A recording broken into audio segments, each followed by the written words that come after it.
पाठीमागे मोठे नेते आहेत, त्यामुळे गोकुळ गीते एवढं बोलत आहेत आणि अ, काही महायुतीतलेही नेते गोकुळ गीतेंना पाठबळ देत आहेत. त्यामुळेच तुम्हाला ही निवडणूक थोडी जड जाईल असं वाटतं. नाही, मला कल्पनाच नाही ना काय बोलतात, कोण पाठीमागे काय. मी प्रचार हेच माझं माध्यम आहे, त्याच्यामुळे मला तिकडे लक्ष. मी टीव्ही सुद्धा बघत नाही. मी रोज सकाळी उठतो आणि संध्याकाळी नगरसेवकापर्यंत भेटीगाठी घेतो. असाच प्रचाराला प्रतिसाद मिळतोय. काय वाटतं तुमच्या विचारात?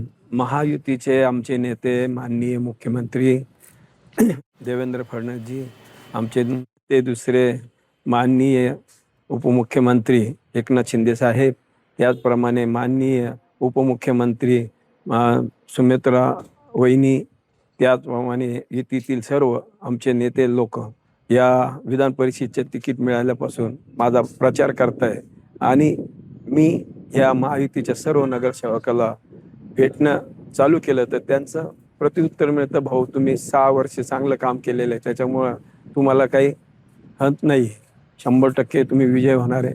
मला पण खात्री आहे, आमच्या नेत्यांना पण खात्री आहे. आमच्याकडं महायुतीचे 450 मतं आहे.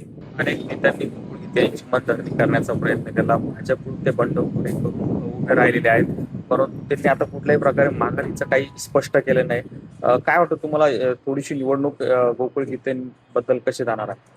नाही, आमचे नेते माननीय उपमुख्यमंत्री एकनाथजी शिंदे यांनी मला तिकीट जाहीर केल्यानंतर मी त्या वेळेपासून जे प्रचाराला लागलोय, ते कोणी माघार घेतली, कोणी बंडखोरी केली, हे मला काहीच कल्पना नाही. मी फक्त प्रचाराला सुरुवात केलेली आहे. आत्तापर्यंत माझा पूर्ण दौरा झालेला आहे, त्याच्यामुळे मला काय घडामोडी झाल्या काय मला काहीच माहीत नाही.